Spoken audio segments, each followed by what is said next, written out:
Good morning, ladies and gentlemen. Welcome back to the second part of our episode. We have known that now the China diplomacy has been softened to the West, especially to restore their economy with the European countries. So what do you think about the reaction or interaction between China and the West? Yes. Okay, thank you for the second one. After China reopening the countries last month, actually, the beginning of this year, Yes. a lot of countries in the regions, not only in Europe but also in Asia, that they are showing their satisfaction and be ready to welcome the tourists from China to their country for their economics benefit and leverage their economic, in particular into the tourism industry. But also some countries in Europe also have initiate the kind of restrictions as well because they still afraid regarding the coronavirus.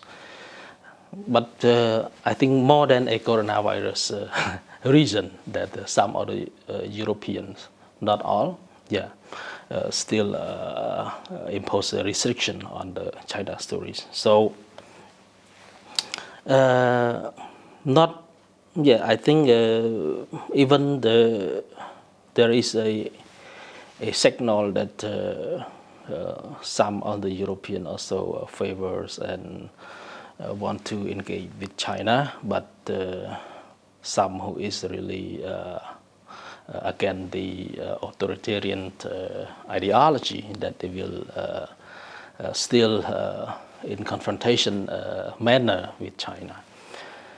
And for the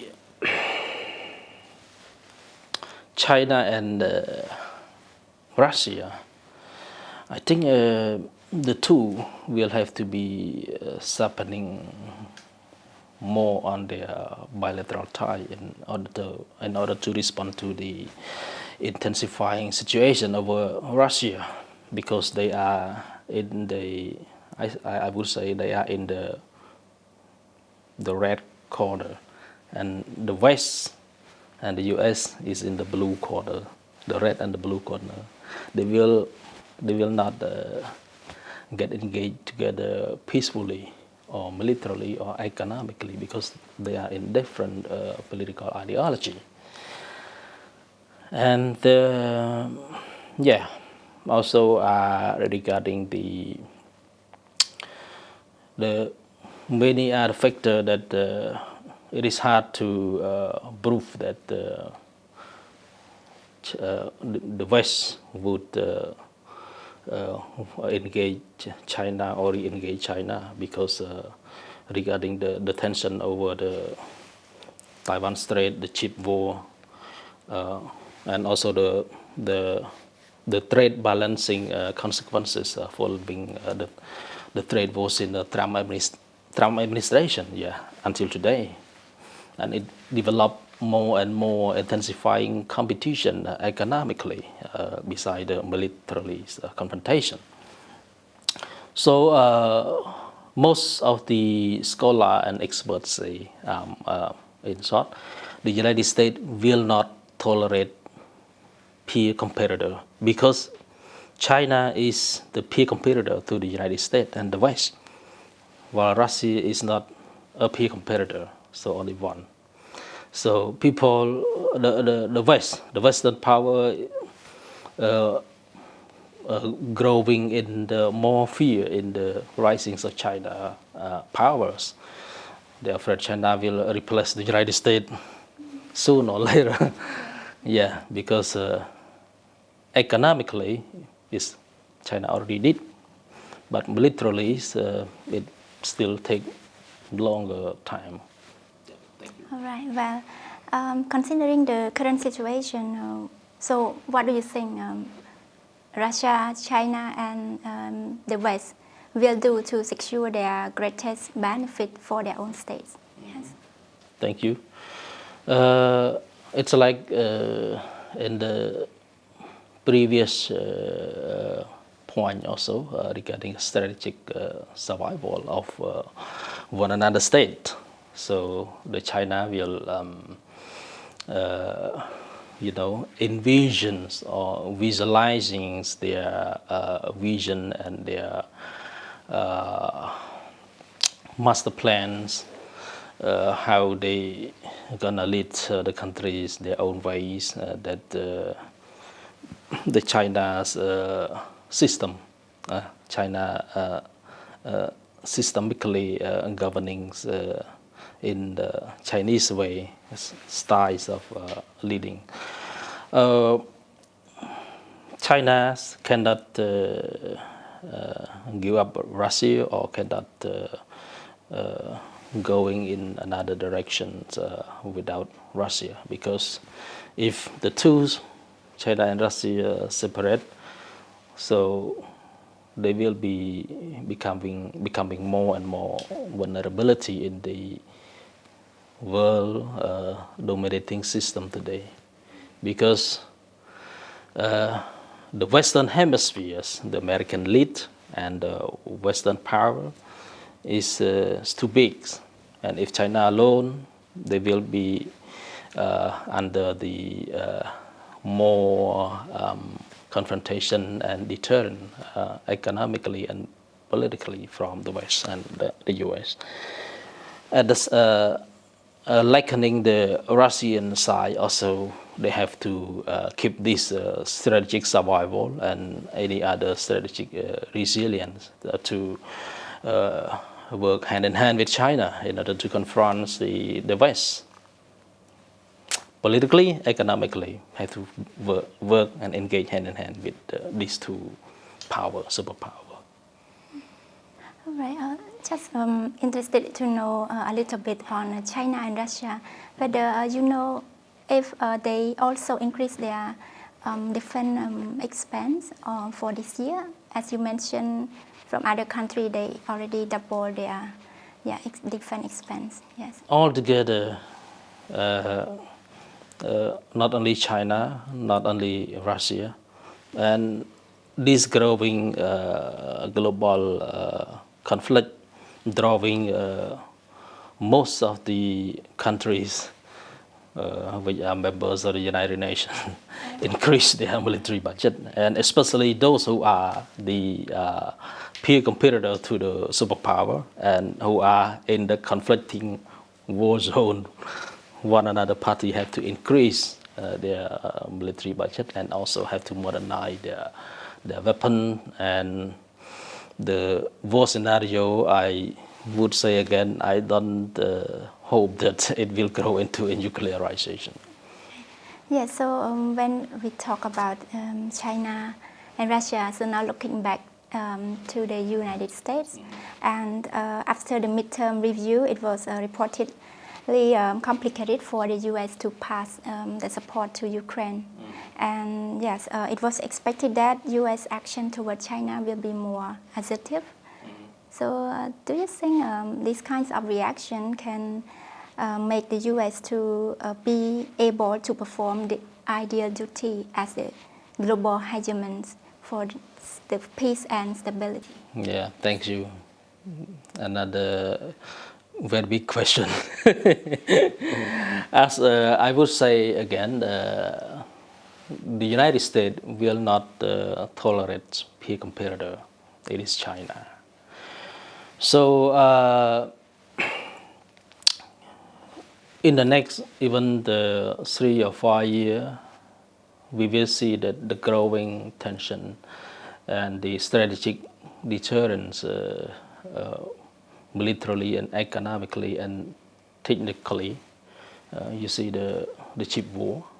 The U.S. has been increasingly tension against China, in particular the TSMC in Taiwan, that this chip manufacturing company could be the bottom of the all the world electrical powers. It could switch the world electrical system in just 1 minute. So that's why the cheap war is very, very crucial to the great power rivalry, in particular China and US now. So, what about your perspective on the China and U.S. relation in the next decades? What it look like? Yeah. The continents, the scope and the scale of the world is too big. So the international scholar and many other experts they conclude, and they have their notion that there should not be a global hegemon, because the world is too big to lead by only one superpower. You see that what America did, that pushing the European powers out of the Western Hemisphere, because the Western Hemisphere is the absolute American dominating regions. The Western Hemisphere, I mean from the North America to South America, it is the absolute dominating zone to be led by United States of America only. But the United States of America could not lead the whole other, like the war in Afghanistan, wars in Iraq, war in the Vietnam, war in the other part from the Middle East, and it has identified that America is in a constraint of expanding or enlarging its military power to control the world as a whole. And then from Trump administration, that a lot of from Trump administration until the Biden administration, a lot of American soldiers had been withdrawn out of those region in Iraq or other part of the Middle East, because the House in the U.S.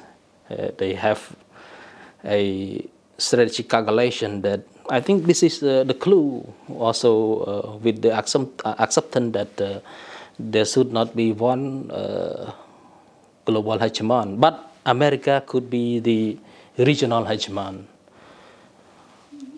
but not a world hegemon. Impossible, because like China in Asia, Russia in part of Asia as well, while some other part in the Eastern Europe.